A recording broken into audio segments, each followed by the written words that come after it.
పరిపాలనలో తనదైన మార్క్ చూపిస్తున్నారు తెలంగాణ సీఎం రేవంత్ రెడ్డి. మినిస్టర్లకు కొత్త టాస్క్ అప్పగించారు. ప్రజల్లోకి వెళ్లాలి అంటూ మంత్రులను ఆదేశించారు ఢిల్లీ పెద్దలు. క్యాడర్కు దగ్గరగా ఉండాలంటూ కీలక సూచనలు చేశారు. ప్రభుత్వ పథకాలను ప్రజల్లోకి విస్తృతంగా తీసుకెళ్లాలన్నారు. అలాగే ప్రతిపక్షాల విమర్శలకు గట్టిగా కౌంటర్ ఇవ్వాలని దిశానిర్దేశం చేశారు.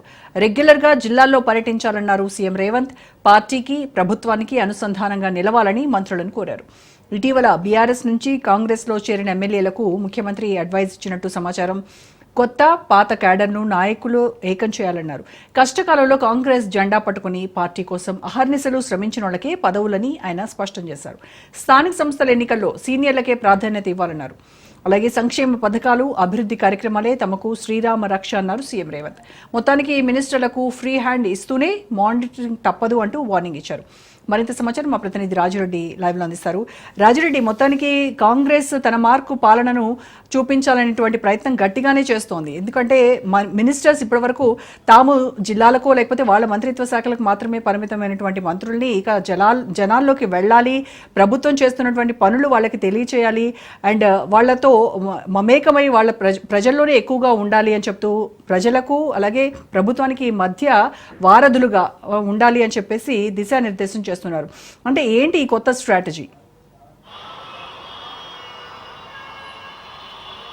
అంటే కాంగ్రెస్ అధికారంలోకి వచ్చి సంవత్సర కాలం గడిచింది. అయితే కాంగ్రెస్ అధికారంలోకి వచ్చిన తర్వాత అధికారంలో ఉన్నా అని ఓవర్ కాన్ఫిడెంట్ ఏ కోశాన కూడా ఉండొద్దు, ప్రజలతో సత్సంబంధాలు ఉండాలి, కేడర్తో సత్సంబంధాలు ఉండాలి, అట్లయితేనే మళ్ళీ కాంగ్రెస్ పునర్జీవనం పోసుకుంటుంది, మళ్ళీ ఊపొస్తుంది. ఎందుకంటే స్థానిక సంస్థల ఎన్నికలు అనేది కీలకం. ఏ పార్టీకైనా స్థానిక సంస్థల ఎన్నికలు అనేది ఆయుపట్టు లాంటివి. ఎందుకంటే క్షేత్రస్థాయిలో బలంగా ఉంటేనే పార్టీలు మనుగడ సాగించగలుగుతాయి. అందులో భాగంగా కాంగ్రెస్ కూడా గత 10 సంవత్సరంలో అధికారంలో లేదు కాబట్టి స్థానిక సంస్థల ఎన్నికల్లో పెద్దగా ప్రభావం చూపలేదు. ఇప్పుడు రానున్న రోజుల్లో అంటే రానున్న 100 రోజుల్లో మొత్తం స్థానిక సంస్థల ఎన్నికలు జరగబోతున్నాయి. ఎందుకంటే ఇప్పటికే సంవత్సర కాలం పైగా సర్పంచ్ ఎన్నికలు అయిపోయాయి, అదేవిధంగా సర్పంచ్ల పీరియడ్ అయిపోయింది, అదేవిధంగా ఎంపీటీసీలో జెడ్పీటీసీల సమయం అయిపోయింది. ఇప్పుడు రానున్న రోజుల్లో అంటే ఈ జనవరిలో మున్సిపల్ సమయం కూడా అయిపోతుంది, మున్సిపల్ టైం కూడా అయిపోతుంది. ఇక రానున్నది మొత్తం స్థానిక సంస్థల ఎన్నికల జాతర. ఈ యొక్క ఎన్నికల జాతరలో ఎదుర్కోవాలి, ఎన్నికల జాతరలో సక్సెస్ కావాలి అంటే కేవలం సచివాలయంకే పరిమితం కావద్దు, హైదరాబాద్కే పరిమితం కావద్దు, డిపార్ట్మెంట్లకే పరిమితం కావద్దు, ప్రజల్లో ఉండాలి, క్షేత్రస్థాయిలో వెళ్ళాలి. అదేవిధంగా క్యాడరు ఏదైతే అసంతృప్తితో ఉందో ఆ క్యాడర్ను కూడా మంచిగా చేసుకోవాలి, కార్యకర్తలకు ఉన్నటువంటి ఇబ్బందులను తెలుసుకోవాలి, కార్యకర్తలతో మమేకం కావాలి, క్షేత్రస్థాయిలో ఉన్నటువంటి కార్యకర్తలతో వెళ్ళాలి. అదేవిధంగా సెకండ్ కేడర్ నాయకులు ఎవరైతే ఉంటారో వాళ్ళందరినీ కూడా సమన్వయం చేసుకోవాలి. ఈ రకంగా సమన్వయం చేసుకుంటేనే పార్టీకి మళ్ళీ ఆ పునర్వైభవం వస్తుంది. స్థానిక సంస్థల ఎన్నికల్లో ఫామ్లోకి రావచ్చు. అధికారంలో వచ్చాము, ఇక ఖచ్చితంగా స్థానిక సంస్థల ఎన్నికల్లో కూడా తమకే మెరుగైన ఫలితాలు ఉంటాయనేది కూడా ఓవర్ కాన్ఫిడెంట్ వద్దు అనేది కూడా జాతీయ నాయకత్వం హెచ్చరించినట్టు తెలుస్తుంది.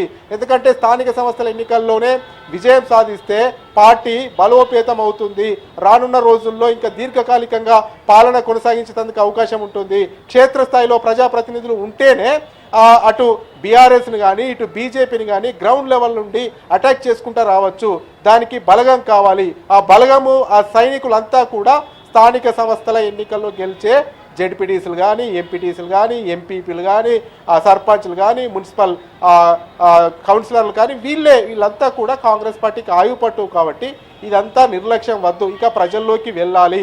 మంత్రులు జిల్లాల పర్యటన విరివిరిగా చేయాలి, క్షేత్రస్థాయిలోకి వెళ్ళాలి, క్యాడర్ను అంతా సమన్వయం చేయాలి. ముఖ్యంగా కొత్త పాత నేతల మధ్య అంతర్గత విభేదాలు ఉన్నాయి. కొన్ని నియోజకవర్గాల్లో అయితే 2 వర్గాలుగా కాంగ్రెస్ పార్టీ చీలిపోయింది. ఆ నియోజకవర్గాల మీద ఫోకస్ చేయాలి. కొన్ని గ్రామాల్లో కూడా ఎక్కడికెక్కడ 2-3 వర్గాలుగా పార్టీ విడిపోయింది. ఒకరంటే ఒకరు ఎడముఖం పెడముఖం ఉంటున్నారు. కాబట్టి ఇవన్నిటిని కూడా చక్కదిద్దాలంటే దీనికి అంతటికి కూడా మంత్రులు శ్రద్ధగా పనిచేయాలి, క్షేత్రస్థాయిలోకి వెళ్ళాలి.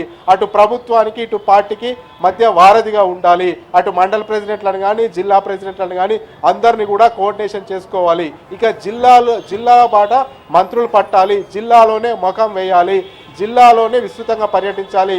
అదేవిధంగా ప్రభుత్వం చేయబోతున్నటువంటి సంక్షేమ కార్యక్రమాల గురించి వివరించాలి, చేసిన కార్యక్రమాల గురించి వివరించాలి.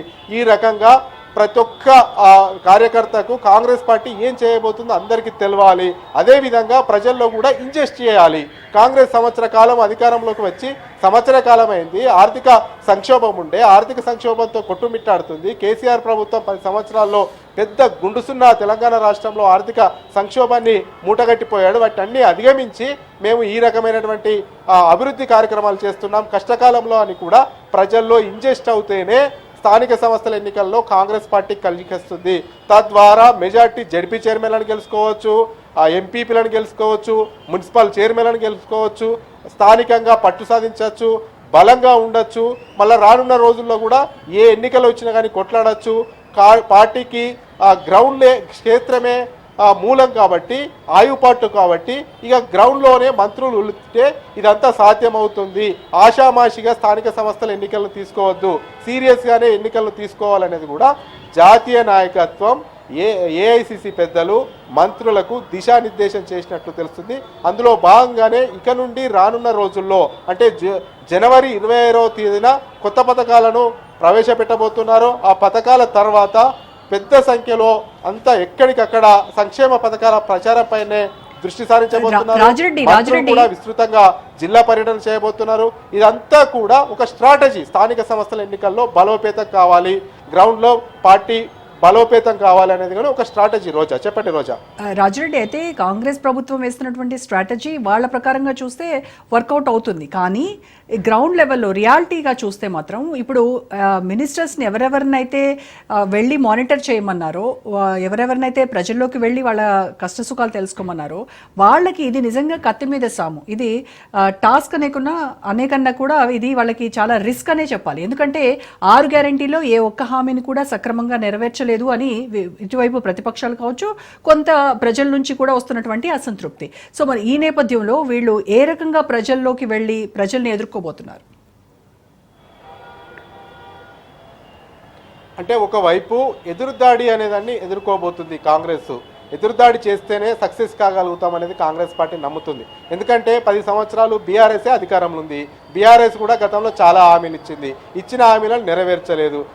అదేవిధంగా ఇప్పుడు విమర్శలు చేస్తే ఆ పార్టీకి క్రెడిబిలిటీ ఉండదు. గతంలో నిరుద్యోగ భృతి ఇస్తా అన్నది ఇవ్వలేదు. అదేవిధంగా దళితులకు గిరిజనులకు 3 ఎకరాల భూమి ఇస్తా అన్నది ఇవ్వలేదు.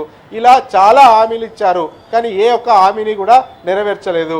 డబుల్ బెడ్రూమ్లు ఇస్తా అన్నారు, ఇవ్వలేదు. ఇలా అన్ని మిస్ చేశారు. 10 సంవత్సరంలో అధికారంలో ఉన్నారు, ఆ రాష్ట్రాన్ని అప్పుల కుప్పగా మార్చారు. ఇప్పుడు మళ్ళీ కాంగ్రెస్ పార్టీ అధికారంలోకి వచ్చి సంవత్సరం అయింది, కాంగ్రెస్ మీద విమర్శలు చేస్తుంది అనేది కూడా ఎదురుదాడి దిగే అవకాశాలు ఉన్నాయి. అదేవిధంగా కేంద్రంలో ఇప్పటికీ 3వసారి నరేంద్ర మోడీ ప్రభుత్వం కొలువు తీరింది, అధికారంలోకి వచ్చింది. ముచ్చటగా 3 సార్లు వచ్చినా కానీ ఆ కేంద్రంలో ఉన్నటువంటి బీజేపీ కూడా ఇచ్చినటువంటి హామీలను ఫుల్ఫిల్ చేయడం లేదు. ఏడాదికి 2 కోట్ల ఉద్యోగాలు ఇస్తామని ఇవ్వట్లేదు. అదేవిధంగా తెలంగాణకు రావాల్సినటువంటి నిధులు ఇవ్వట్లేదు అనేది కూడా ఈ రకమైనటువంటి ఎదురుదాడి ప్రతిపక్ష పార్టీలపైన అధికార పార్టీ చేస్తూ, అదేవిధంగా స్థానిక సంస్థల ఎన్నికల్లో కాంగ్రెస్ గెలిస్తేనే అభివృద్ధికి మూలము, కాంగ్రెస్కి ఓటేస్తేనే శ్రీరామ రక్ష. ఎందుకంటే రాష్ట్ర ప్రభుత్వం కాంగ్రెస్ కాబట్టి మళ్ళీ కాంగ్రెస్ క్షేత్రస్థాయిలో జడ్పీటీసీలు, ఎంపీటీసీలు, సర్పంచ్లు, మున్సిపల్ కౌన్సిలర్లు, చైర్మన్లు ఉంటే కూడా నిధులు వస్తాయి, ఆ ప్రాంతాన్ని అభివృద్ధి చేసుకోవచ్చు. స్థానికంగా ఎవరైతే అధికారంలో ఉంటారో ఆ పార్టీకి సంబంధించిన సభ్యులే మళ్ళీ సర్పంచ్లో, జడ్పీటీసో, ఎంపీపో స్థానిక సంస్థల్లో గెలిస్తే అటు గ్రామాలు కానీ, మున్సిపాలిటీలు కానీ, జిల్లాలు కానీ అభివృద్ధి అవుతాయి. ఈ అభివృద్ధి చేసే బాధ్యత అంతా మేము భుజస్కంధాల పైన వేసుకుంటాము. గతంలో ఉన్నటువంటి బీఆర్ఎస్ను నమ్మకండి. ఇప్పుడు బీఆర్ఎస్ సభ్యులను గెలిపించినా కానీ ఇటు వాళ్ళ దగ్గర అధికారం లేదు, సంక్షేమ పథకాలు తీసుకురారు.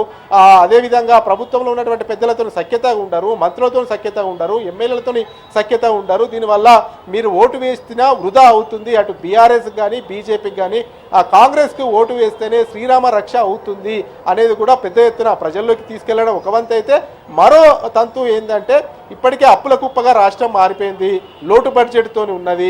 అదేవిధంగా ఇచ్చినటువంటి హామీలను ఒక్కొక్కటిగా అమలు చేస్తున్నాము. అందులో భాగంగానే 6 గ్యారెంటీలు 13 పథకాల్లో ఇప్పటికి కొన్ని అమలు చేశాము.